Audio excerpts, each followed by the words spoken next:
Alhamdulillah kita masih diberi kesempatan untuk belajar tentang komunikasi konseling.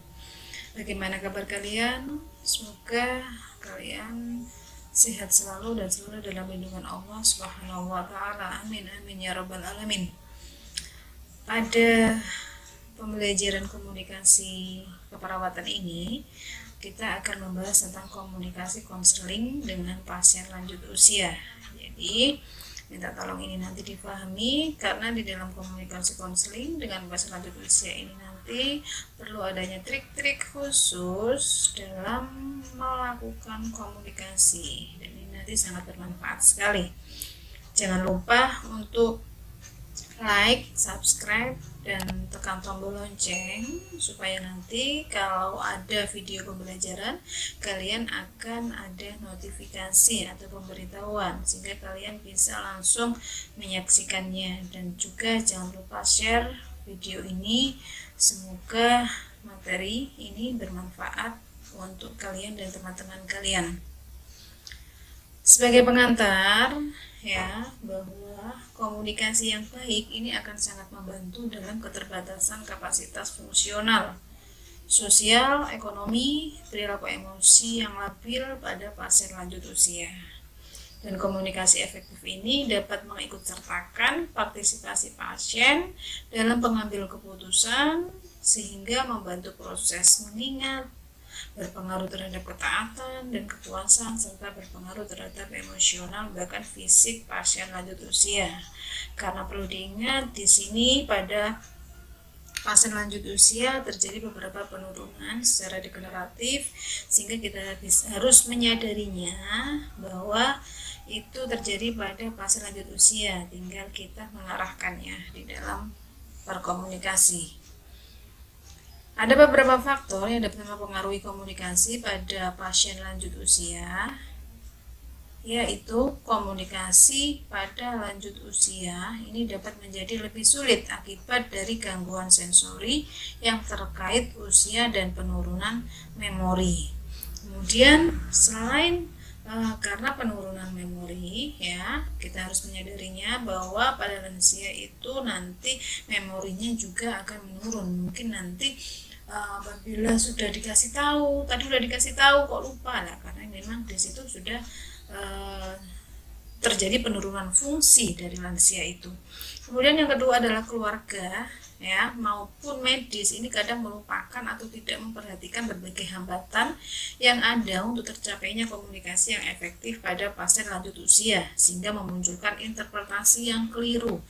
Maka dari itu, apabila kita berkomunikasi dengan pasien, perlu adanya klarifikasi apa yang dipahami oleh pasien lansia itu, supaya apa ya, maksud dan tujuan kita sama, apa yang kita sampaikan dengan pemahaman yang diterima oleh lansia itu sama, sesuai dengan apa yang kita sampaikan, sehingga tujuan kita di dalam memberikan asuhan keperawatan pada lanjut usia juga akan tercapai. Yang ketiga, di sini ada pasien lanjut usia ini sering hadir dengan masalah yang kompleks dan beberapa keluhan utama dan waktu yang lebih lama. Ya, karena di sini terjadi penurunan fungsi dari organ-organ tubuh, makanya di sini risiko untuk terjadi berbagai macam komplikasi apabila terjadi masalah pada kesehatan lansia tersebut. Kemudian di sini pasien lanjut usia umumnya lebih sedikit bertanya dan menunggu untuk ditanya sesuai kewenangan dokter atau tenaga kesehatan. Ini perlu ditekankan. Ya, di sini kita sebagai seorang perawat jangan menunggu lansia itu untuk bertanya. Ya, tetapi kita yang menanyakan kepada lansia tersebut, karena kalau pada lansia itu untuk mengawalinya biasanya tidak tanya, tapi begitu kita sudah mengawalinya untuk bertanya, maka lansia akan bercerita panjang kali lebar ya. Makanya di sini kita harus aktif untuk bertanya.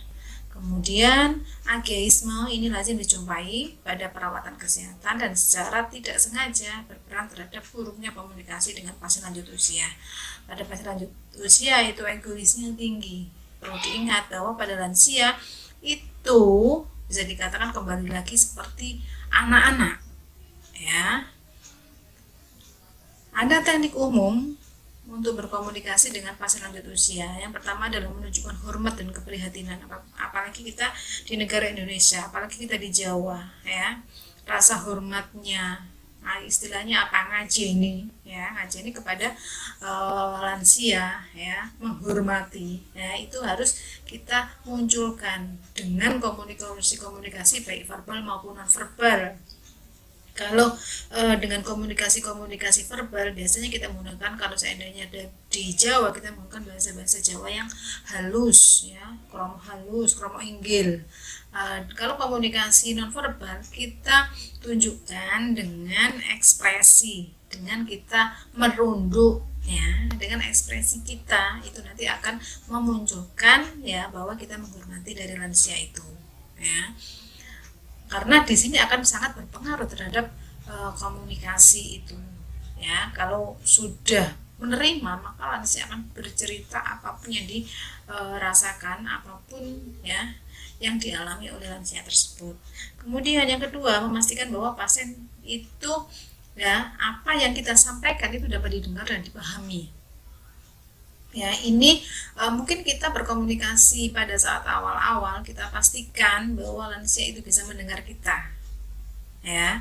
Jangan sampai kita udah komunikasi panjang baru kita tanyakan dengar enggak, ya.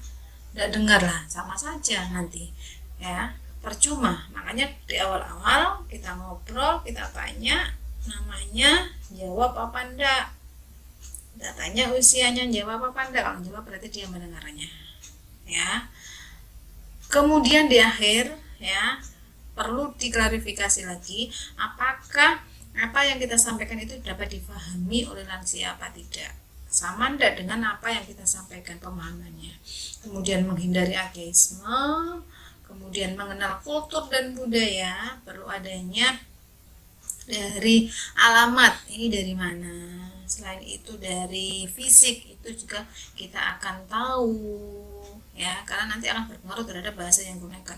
Kita berkomunikasi pada lansia yang berasal dari Madura dengan kita komunikasi pada lansia yang berasal dari Solo juga akan berbeda. Nada suara, kata-kata juga akan berbeda, ya. Nah, ini dari penjelasan tadi, ya, menunjukkan hormat dan keprihatinan didasari pada rasa hormat kepada pasien dan memahami serta mengapresiasi setiap pasien sebagai sosok manusia yang unik. Ya, memang manusia itu adalah unik, ya. Makanya tadi yang saya tunjukkan, ya, menunjukkan rasa hormat dengan cara mengangguk, dengan cara lebih merunduk posisinya, dengan cara tersenyum, dengan cara kata-kata yang lebih halus, yang lebih sopan. Kalau menggunakan bahasa juga menggunakan bahasa Jawa yang halus, kromo, ya. Ini sapaan-sapaan yang digunakan sapaan formal, pandangan mata juga menunjukkan apresiasi, sentuhan lembut di tangan, lengan atau pundak ini menunjukkan rasa turut prihatin dan perhatian kepada lansia. Kemudian memastikan bahwa pasien didengar dan dipahami, ini tadi, ya, yang saya jelaskan di depan tadi. Mempertahankan langkah yang tidak tergesa-gesa dan mendengarkan adalah kunci komunikasi efektif antara pasien lanjut usia dan dokter ataupun perawat, ya, kita sebagai seorang perawat.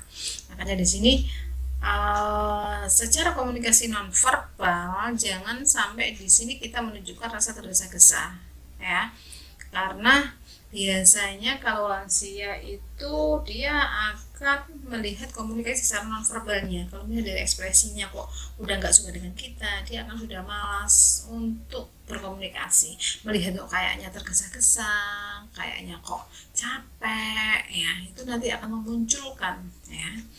Jadi jangan sampai itu terjadi. Membiarkan pasien lanjut usia untuk berbicara beberapa menit tentang masalahnya tanpa interupsi akan memberikan lebih banyak informasi, ya. Kalau sudah lansia, ya, kadang kalau dia welcome dari awal, membina hubungan saling percayanya udah bagus, dia akan bercerita panjang kali lebar, ya. Itu biarkan, ya, si lansia bercerita, menyampaikan masalah kesehatannya kepada kita. Kemudian berbicara pelan, jelas dan keras tanpa berteriak. keras tapi tanpa berteriak. Jadi volumenya aja yang dikeraskan. Pelan, jelas, jangan terlalu cepat ya, karena nanti pemahaman lansia juga akan kesulitan.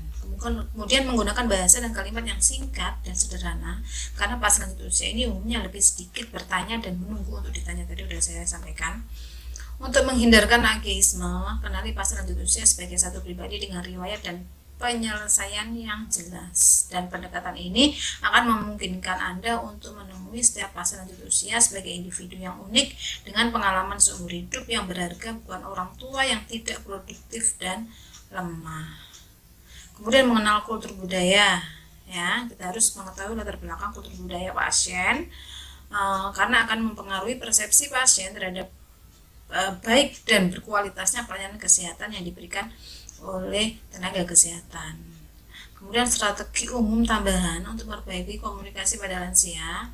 Yang pertama adalah pelajari data sebelum perjanjian untuk bertemu, karena pasien lanjut usia khas memiliki berbagai masalah kesehatan yang kompleks. Makanya kalau kita komunikasi pada lansia, kita usahakan kita identitas pasti harus tahu. Kemudian riwayat penyakit dahulunya juga kita harus tahu. Kalau riwayat penyakit sekarang pasti kita harus tahu, dan riwayat penyakit dahulunya, mungkin dulu pernah jatuh, pernah serangan stroke, pernah trauma apa, itu juga kita harus tahu.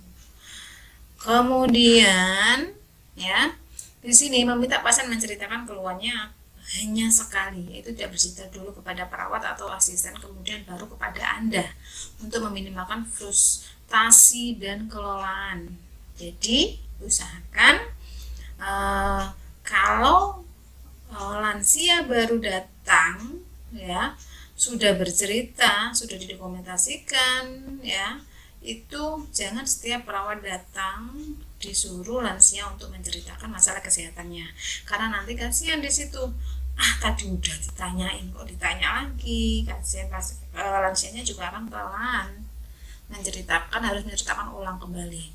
Kemudian menghindari jargon medis, istilah-istilah medis itu hindari, gunakan kalimat-kalimat, kata-kata yang umum yang mudah dipahami oleh lansia, dan menyederhanakan serta menuliskan instruksi ya, itu.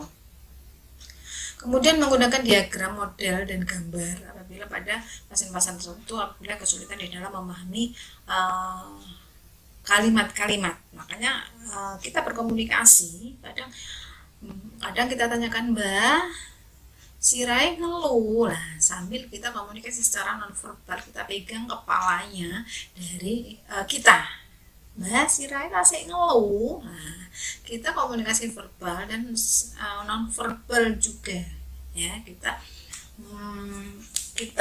berikan model dan gambarannya. Kemudian menjadwalkan pasien lanjut usia terlebih dahulu, karena mereka umumnya lebih siap dari segi waktu ya. Kemudian hambatan komunikasi pada lansia itu pasien dengan defisit sensorik ini juga nanti akan berpengaruh terhadap komunikasi konselingnya. Pasien dengan demensia, pasien yang ditemani oleh orang ketiga, apalagi orang ketiga tersebut bukan keluarganya tetapi tetangganya atau lain-lainnya. Kalau keluarganya, otomatis di sini kita akan bisa menjadi sumber informasi juga. Pasien dengan defisit sensorik pendengaran, di sini 16% sampai 24% individu berusia lebih dari 65 tahun akan mengalami pengurangan pendengaran yang akan mempengaruhi komunikasi. Sedangkan pasien yang berusia di atas 80 tahun, ini jumlah gangguan sensorik akan meningkat lebih tinggi menjadi lebih dari 60%, dan penurunan fungsi pendengaran yang dikenal ini sebagai presbiosis. Berhubungan dengan suara berfrekuensi tinggi, ini ya, suara perlu kita tekankan bahwa suara berfrekuensi tinggi adalah suara konsonan yang berdampak pada pemahaman pasien di awal dan di akhir kata. Iya, makanya kalau kita ngomong kan penekanannya makan, nah di awal dan di akhir kata itu kita tekan ya, bukan membentak, tetapi di situ frekuensinya kita tinggikan dengan meningkatkan suara konsonannya. Ini contohnya, Mbak, obat ini diminum sehari 3 kali, pagi 1, siang 1 dan malam 1 saja ya. Nah, biasanya kalau kita pada saat kita berkomunikasi frekuensinya tidak tinggi, tidak keras, tidak pelan, maka bisa kemungkinan yang didengarkan oleh pasien lansia itu adalah, Mbak, obat ini diminum malam 1 saja ya. Ya, yang didengarkan hanya depan dan belakang, apalagi bicaranya cepat. Ya, makanya di sini, Mbak, obat ini diminum sehari 3 kali, pagi 1, siang 1, dan malam 1 saja ya. Pun perso, Mbak, sudah dengar, Mbak? Nah, suruh ulangi lagi. Ping pinten, Mbak, obatnya niki sedinten diminum. Nah, suruh mengulang lagi. Kalau memang hanya mendengar malam 1, nah berarti di sini kita suaranya harus pelan dan keras. Kemudian kita klarifikasi lagi apakah lansianya itu bisa mendengar dan bisa paham. Ya, selalu diklarifikasi, disuruh pasien lansia itu untuk mengulangnya lagi. Kebanyakan pasien lanjut usia ini akan mengalami penyakit mata ya, yang menurunkan ketajaman penglihatan. Misalnya ada katarak, degenerasi makuler, glaukoma, komplikasi okuler pada diabetes, ini juga akan muncul ya, dan ini juga kita harus tahu supaya nanti kita bisa menggunakan trik-trik penggunaan komunikasi yang efektif. Lebih dari 15% orang tua berusia lebih dari 70 tahun ini akan melaporkan penglihatannya yang buruk, dan 22% melaporkan penglihatannya hanya cukup untuk jarak tertentu ya. Biasanya kalau pada lansia itu melihat dekat malah tambah kurang jelas, agak dijauhkan sedikit ya. Kalau lansia nanti sudah plus ya, jangan terus didekatkan sekali, malah tambah tidak kelihatan pada lansia itu. Pendekatan berkomunikasi pada gangguan sensorik pendengaran ini dengan cara tataplah pasien sehingga pasien dapat membaca bibir dan Anda dapat menggunakan isyarat mata. Jadi kalau sudah terjadi penurunan pendengaran, maka di sini mimik kita sebagai seorang perawat pada saat berkomunikasi dengan lansia ini harus jelas, gerak-gerik mulut, gerak-gerik bibir ini harus benar-benar jelas, sehingga biasanya yang didengar itu hanya belakangnya saja. Tetapi kalau lansia itu melihat mimik dari bibir kita, maka dia akan bisa memahami. Dan jangan lupa selalu klarifikasi untuk mengulang lagi. Kemudian meminimalkan kebisingan ya, jangan sampai kita komunikasi lansianya sudah terjadi penurunan pendengaran pas rame, pas jam kunjung atau pada saat itu banyak pasien ya, itu kita harus minimalkan. Kemudian berbicara perlahan, jelas dan dalam, nada yang normal. Perlahan, jelas, nada yang normal ya. Jangan berteriak, karena berteriak di sini akan menghambat komunikasi ya. Kita berteriak pun percuma, karena di sini juga pendengarannya sudah menurun. Kalau pada lansia yang sudah terjadi penurunan pendengaran, itu dia akan terbiasa untuk melihat ya. Makanya kalian pasti kalau komunikasi pada lansia akan dilihat mulutnya. Karena apa? Apabila nanti tidak jelas, maka dia akan melihat dari gerak-gerik ya, mimik daripada bibir. Kemudian ketika memberikan instruksi untuk medikasi, tes atau pengobatan, hindarkan untuk bertanya kepada pasien apakah dia mengerti. Orang dengan gangguan pendengaran mungkin akan menjawab iya, tanpa menyadari bahwa mereka belum mendengar apapun ya, atau salah memahami beberapa informasi. Jadi aja, Mbak pun ngertos. Nah, nggak usah ditanya seperti itu, langsung aja, Mbak. Tadi seandainya contohnya, Mbak minum obatnya 3 kali sehari ya, pagi, siang, malam. Pagi 1, siang 1, malam 1. Pripun, Mbak, obat ini mau diminum sedinten ping pinten? Jadi kalau seandainya nanti lansia menjawab ping 3, pagi berapa kali, Mbak? Pagi berapa, Mbak? 1, siang berapa lah kita pancing seperti itu. Jadi jangan kita biasanya udah paham, udah ngerti mbak, udah, nah, karena itu akan menjawab namanya sama seperti kalian ya. Pendekatan yang lebih baik untuk mengecek pemahaman pasien adalah dengan meminta pasien untuk mengulang instruksi tadi yang dijelaskan, yang sudah saya jelaskan tadi. Kemudian perjanjian yang lebih awal umumnya akan lebih baik jika tersedia pengeras suara khusus. Diketahui sangat memudahkan komunikasi dengan pasien yang mengalami gangguan pendengaran. Jika ada alat bantu dengar, maka kita sarankan untuk lansia menggunakan alat bantu dengar. Lingkungan klinik dapat diperbaiki dengan memperbanyak pencahayaan, menggunakan warna-warna kontras untuk membuat objek lebih jelas, misalnya kerangka pintu, kursi ya. Nah, setiap bahan dengan tulisan di sini harus dicetak paling tidak dengan huruf berukuran 14 di atas kertas yang berwarna.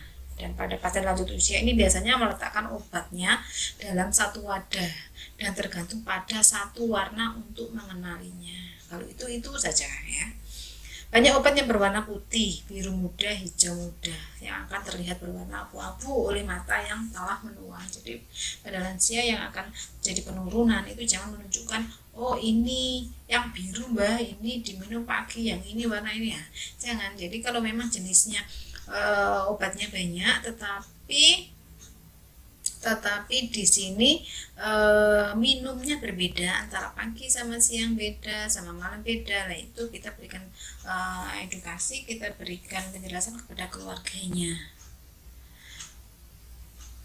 Nah ini warna merah, oranye, dan kuning ini paling baik dilihat dan dapat dipilih sebagai warna yang pembeda ya, merah, oranye, dan kuning ini pada lansia karena itu sudah terjadi penurunan penglihatan. Pasien yang mengalami kesulitan memastikan dosis insulin ini dapat diinstruksikan untuk melihat dari dosis pada dasar warna merah di atas meja. Makanya ini biasanya kita minta bantu kepada keluarganya. Kertas kontak berwarna merah ini dapat diparutkan pada pegangan untuk berjalan, tongkat atau tabung oksigen untuk membantu pasien lanjut usia mengambilnya. Pasien dengan demensia ya, pada pasien dengan demensia ini akan memiliki efek yang merugikan pada penerimaan dan ekspresi berkomunikasi pasien. Nah, pasien akan mengalami kehilangan memori, kesulitan mengingat kejadian yang baru terjadi, memiliki rentang konsentrasi yang sangat singkat, sulit untuk tetap berada dalam satu topik tertentu, dan ada banyak sih tingkatan demensia yang memiliki berbagai kesulitan komunikasi. Jika pada stadium awal ini akan sering mengalami masalah untuk menemukan kata yang ingin disampaikan. Pada demensia parah di sini pasien dapat menggunakan jargon yang tidak dapat dipahami atau bisa hanya berdiam diri. Dan harus diingat bahwa pasien demensia ini akan kehilangan kemampuan untuk berkomunikasi, bukan kehilangan kepandaiannya. Jadi mereka adalah orang yang dewasa yang hidup produktif dan layak untuk mendapatkan penghormatannya. Tetapi sebenarnya dia masih pandai, cuma kesulitan untuk berkomunikasi saja. Kemudian pasien demensia ini juga sangat sensitif terhadap emosi orang lain, dan pada umumnya pasien tersebut lebih merespon kepada bagaimana cara seseorang berbicara kepada mereka daripada yang sebetulnya dikatakan ya.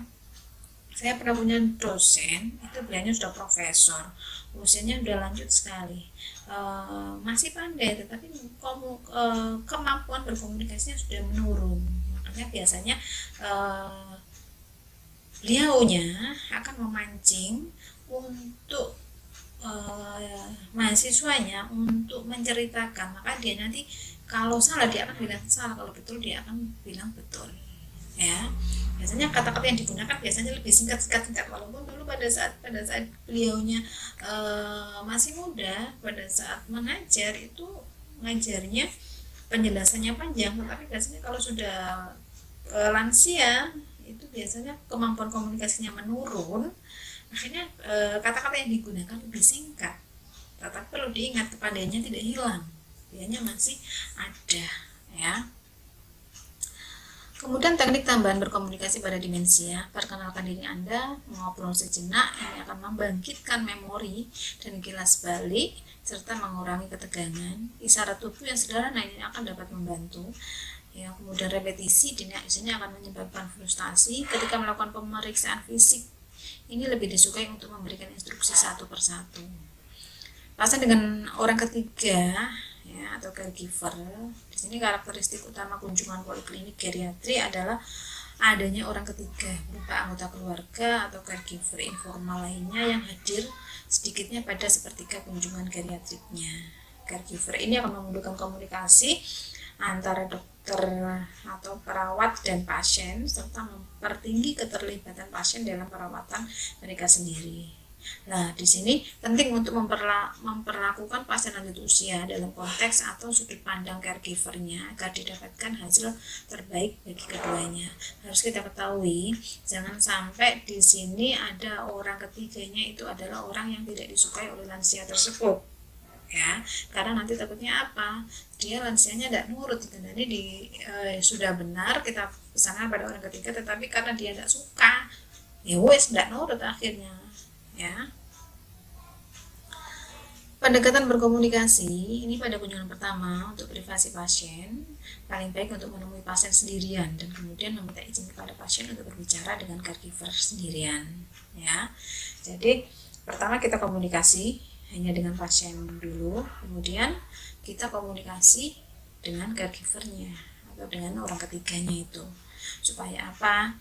Di sini informasi yang disampaikan oleh lansia dengan caregivernya itu apakah sama apa tidak. Kalau tidak sama, maka kita komunikasi dengan caregiver, coba dicari lagi, dikaji lagi, benar enggak ya, apakah lansianya karena takut sehingga informasi yang disampaikan kepada kita itu tidak sesuai ya, makanya itu perlu kita diskusikan pada kunjungan berikutnya. Karena kalau kita sudah tahu, biasanya kita motivasi, sampaikan apa adanya yang dirasakan supaya apa, nanti bisa terselesaikan masalah yang dihadapi oleh lansia. Akhirnya pada kunjungan berikutnya kita komunikasi sesuai dengan persetujuan. Jika disetujui oleh lansia, caregiver ini dapat bergabung dengan pasien dalam selama perjanjian. Pada saat komunikasi, jika lansianya berkenan untuk orang ketiganya masuk di dalam komunikasi itu, maka kita bisa komunikasi bertiga. Ketika caregiver hadir, komunikasi menjadi interaksi tiga arah, maka duduklah dalam satu posisi berbentuk segitiga ya. Lalu berikan pertanyaan kepada pasien dan kemudian meminta masukan dari caregivernya. Dan penting bagi Anda untuk selalu mencoba melibatkan pasien sepenuhnya dalam semua keputusan, dan caregiver ini terlibat sepenuhnya pada keadaan pasien, sehingga penting untuk mewaspadai tanda fisik verbal dan non-verbal atau stres emosional daripada caregiver.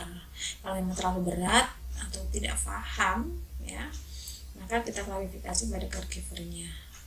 Ujian di sini akan memberikan dorongan kepada pasien dan caregiver untuk hasil yang lebih baik bagi keduanya, karena kita harus mengetahui perkembangan pada kunjungan pertama, kedua, dan seterusnya. Keuntungan membangun komunikasi terapeutik di sini adalah diagnostik lebih akurat, instruksi dan saran dari tenaga kesehatan akan lebih mungkin untuk ditaati dan meminimalisir kemungkinan melewatkan dosis atau menghentikan obat. Biasanya pada lansia itu dia kalau sudah menyebut waktunya minum obat, nah itu dia akan mentaati sekali ya apa yang diinstruksikan oleh tenaga kesehatan.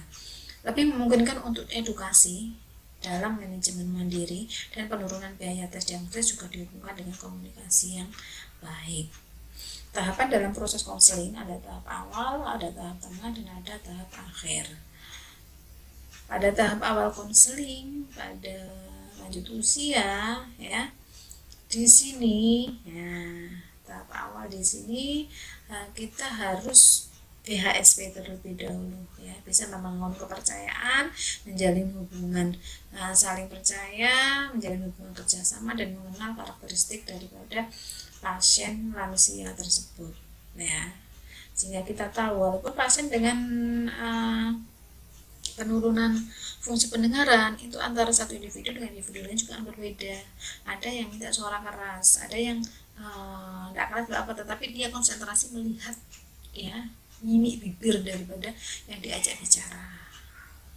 Tahap tengah ya atau keterampilan ini merupakan komunikasi antara keterampilan awal dan memakai secara bergantian. Tujuannya untuk melihat kembali ke masalah dan keluhan, mempertahankan hubungan kerjasama, dan membuat kontrak. Strateginya dengan mengkomunikasikan core value dan mencairkan pandangan klien, menstimulasi untuk mengatur kembali posisi.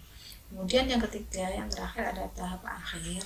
Tujuannya di sini untuk melakukan aktivitas selanjutnya, memindahkan proses belajar, menerapkan perubahan, mengakhiri hubungan konseling. Strateginya dengan goal setting, rencana tindakan, evaluasi, dan menutup kontrak. Dari komunikasi konseling pada lansia dapat disimpulkan bahwa teknik komunikasi dan konseling yang baik akan memperbaiki outcome pasien lanjut usia, dan outcome perawatan kesehatan pada lansia tidak hanya tergantung pada perawatan kebutuhan biomedis, tetapi juga tergantung pada hubungan perawat yang diciptakan melalui komunikasi yang efektif. Cukup sekian dari saya, semoga dapat difahami dan manfaat ilmunya ya, baik untuk kehidupan di dalam keluarga, komunikasi kita kepada orang yang lebih tua, atau bisa diterapkan di dalam asuhan keperawatan pada lansia.